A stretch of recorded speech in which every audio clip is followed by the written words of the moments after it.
Bonjour mes chers élèves de la troisième année collège. Alors aujourd'hui, je vais vous expliquer la correction de test 4, c'est le régional de Normalisie. Alors on commence par premier exercice, on a répondre par vrai ou faux. Donc on mesure l'intensité de la force par une balance électronique. C'est faux car on mesure l'intensité de la force par le dynamomètre. La masse d'un corps est une grandeur physique qui ne dépend pas du lieu, c'est vrai. La vitesse du souffle sur sa moto est 45 km par heure, elle est égale à 12,5 mètres par seconde, c'est vrai. Pourquoi? Parce que si on divise 45 sur 3,6, pour convertir km par heure en mètres par seconde, on trouve que le résultat est égal à 12,5. Une action mécanique peut participer au repos du receveur, c'est vrai. Donc, complète les phrases par l'un des mots suivants, référentiel, accéléré, translation. On détermine le mouvement ou le repos d'un corps solide par rapport à un autre corps appelé référentiel ou bien le corps de référence. Donc la distance parcourue par un mobile augmente pendant des intervalles de temps égaux si son mouvement est accéléré. Bien sûr, parce que c'est le temps égaux, donc, euh, donc son mouvement est accéléré. Euh, ou bien un mobile augmente. Un corps solide et en mouvement de translation, c'est la direction. Aucun segment joint de 6 points ne change pas de direction durant le mouvement. Donc la direction ne change pas pendant le mouvement. Alors, troisième question. On suspend un corps solide S de masse M de 200 grammes et de centre de gravité G ou un point A. À un ressaut, voilà. Le cours solide. Donc, accroché à un support comme l'indique la figure ci-contre. Le solide est en équilibre. Alors, le solide S, c'est en équilibre. Faire le bilan des forces appliquées sur le solide et classer les forces. Donc, on commence toujours par de contact, des forces de contact et après des forces à distance. Alors, on observe que la force de contact, c'est la force de ressort. Donc, la force F exercée par le ressort sur le corps. Voilà, au ressort. Donc, maintenir du solide en équilibre. Alors, force de contact. Maintenant, on passe par force à distance. Donc, toujours, on sait que le poids, CP, du corps, S, c'est force à distance. C'est la force exercée par la gravité ou bien la Terre sur un corps. Donc, question B, déterminer les caractéristiques du poids P du solide S. On donne G, l'intensité de pesanteur, c'est 10 newtons par kilogramme. On sait qu'il y a 4 caractéristiques d'une force en général. Le poids d'application, la direction, le sens et intensité. Alors, le poids d'application de force à distance, surtout de la Terre, existe toujours sur centre de gravité du corps. C'est G, voilà, c'est quoi d'application d'une force à distance. La droite action, c'est la droite verticale, voilà, c'est la droite ici, verticale, qui passe par A et G, ou bien la droite AG, qui passe par exactement par G. Donc le sens du G vers le bas, parce que la Terre tire le solide comme ça, vers le bas. L'intensité, donc on peut mesurer l'intensité. Si on a l'intensité de pesanteur, c'est égal à 10, alors P est égal à M fois G. La masse de cette solide-ci de 100 grammes, il est nécessaire de convertir de 100 kg, grammes, kilogramme, donc 200 grammes divisé par 1000 est égal à 0,2 kg. Alors, l'intensité de pesanteur est égale à 10, donc M fois G, 0,2 fois 10 est égal à 2 newtons. Voilà, 2 newtons. Donc, l'intensité de poids, c'est 2 newtons. Déduire les caractéristiques de la force F appliquée par le ressort sur le solide. Si on a le solide en équilibre, alors les conditions d'équilibre d'un corps soumis à deux forces, c'est les forces en même direction, la direction verticale, même intensité. Si on a P est égal 2 newtons, alors automatiquement c'est F, la force F est égale 2 newtons. Le sens opposé, donc si on a le sens de P vers en bas, alors le sens de F vers en haut. Donc voilà, le corps est en équilibre. Donc on applique les conditions d'équilibre, on déduit que les deux forces ont la même droite, action, la même intensité et son sens opposé. Voilà. Le poids d'application, c'est le poids A, le poids de contact entre le ressaut et le corps.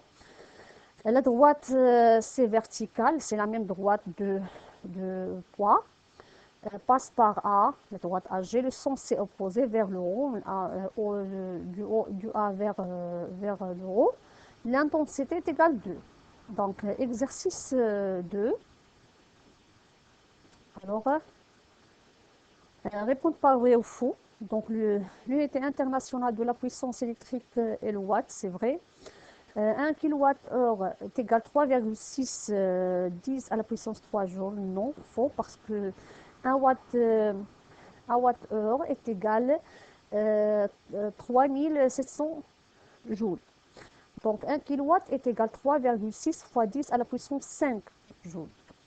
Alors on explique la loi donc par la relation R est égal à U fois I. Non, faux, parce que U est égal à R fois I, ou bien R est égal à U divisé par I. Alors, l'énergie électrique consommée pendant delta T par un appareil de chauffage de résistance R, cette relation, c'est faux, parce que E est égal à R fois I au carré fois T. Donc, complétez les phrases par ce qu'on vient. Donc, l'énergie électrique consommée par un appareil de chauffage se consomme en énergie thermique. L'unité internationale de l'énergie électrique est le joule. Ou bien watts seconde. On fait fonctionner de façon normale un chauffage électrique de résistance R qui porte les indications. Alors que signifient les indications 220 volts et 2,2 kW. Donc 220 volts c'est tension nominale et 2,2 kW c'est la puissance nominale de chauffage électrique. Alors déterminer l'intensité du courant qui passe par le chauffage électrique. Donc on sait que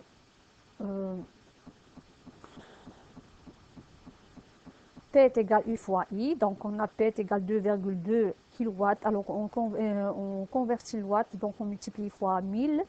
U est égal à 220 volts, donc I est égal à P sur U. On va faire l'application numérique directement. 2200 divisé par 220 est égal à 10 ampères. C'est l'intensité du courant. Alors et maintenant, donc, déduire la résistance électrique de chauffage électrique, donc U est égal à R fois I. Alors, on applique la loi d'Ohm. R est égal à U divisé par I. On a U, c'est 220, I, c'est 10. Alors, R, c'est 22 ohms, bien oméga. Le chauffage fonctionne pendant une durée de, le temps, c'est 5 heures. À calculer en watts-heure l'énergie électrique pendant cette durée. Donc, on sait que E est égal à P fois T. C'est l'énergie est égale à la puissance électrique fois le temps, avec le temps c'est 5 heures. Donc la puissance c'est 1200 watts. On va faire l'application numérique directement, donc est égal à 11 000 watts-heure ou bien 11 kilowatts. Exercice 3. Alors, une voiture 2, voilà une voiture 2. Poursuite une autre voiture 1 sur une trajectoire rectiligne. Voilà, trajectoire rectiligne pour la voiture 1 passe au point A. Une vitesse V1 est égale à 72 km par heure. La voiture 2 passe au même temps au point B à une vitesse V2 inconnue. Alors, on va figurer ci-dessous. La distance qui sépare les deux points A et B est 3 mètres. Entre A et B, c'est 3 mètres. D est égal à 3 mètres. Voilà, 300 mètres. Donc là, la voiture 2 rejoint la voiture 1 après une durée de 30 secondes. à partir du moment où la voiture 1 est passée au point A. Alors, question.